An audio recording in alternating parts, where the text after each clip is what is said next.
नमस्कार दोस्तों, मैं अंकित कुमार स्वागत करता हूं आपके अपने YouTube चैनल कसोमी स्टडी पॉइंट में।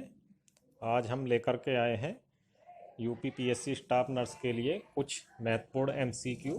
तो ज़्यादा समय ना बर्बाद करते हुए चलिए शुरू करते हैं आज की क्लास। पहला प्रश्न है, बच्चों में ड्रग्स की डोज किसके हिसाब से कैलकुलेट की जाती है?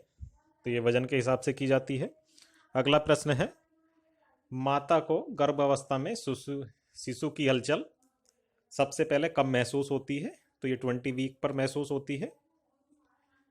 नेक्स्ट है, लिविंग ऑर्गेनिज्म से उत्पन्न वह सब्सटेंस जिसे जीवाणु को मारने या उसके मल्टीप्लिकेशन को रोकने के लिए उपयोग में लाया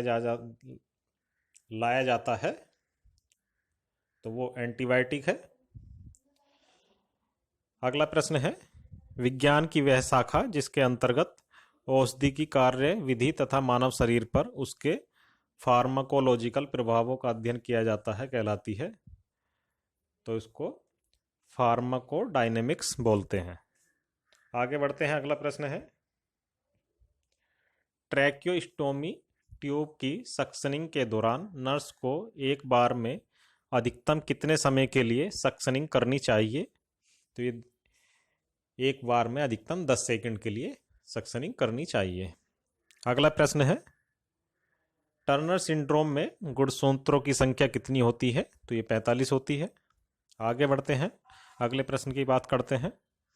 टर्म पर प्लेसेंटा का लगभग कितना भाग फीटल ओरिजिन होता है? तो ये 4/5वां भाग फीटल ओरिजिन होता है। आगे बढ़ते हैं, अगला प्रश्न है, शरीर का तापमान टेम्परेचर नोट करने के लिए सबसे उपयुक्त तरीका कौन सा है? तो ये रेक्टम है। अगला प्रश्न है, इंडियन डाइट में टोटल कैलोरी की कितनी प्रतिशत मात्रा कार्बोहाइड्रेट से प्राप्त होती है? तो ये 65 से 70% होती है। अगला प्रश्न है, एपिडर्मिस की मोटाई सर्वाधिक कहाँ होती है? तो ये हथेली व तलवों पर होती है। आगे बढ़ते हैं, अगला प्रश्न है,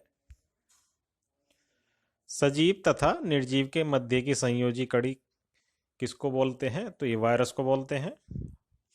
अगला प्रश्न है, ह्यूमोरल इम्यूनिटी कहाँ से उत्पन्न होती है? तो ये बोन मैरो में बनने वाली लिम्फोसाइट से उत्पन्न होती है।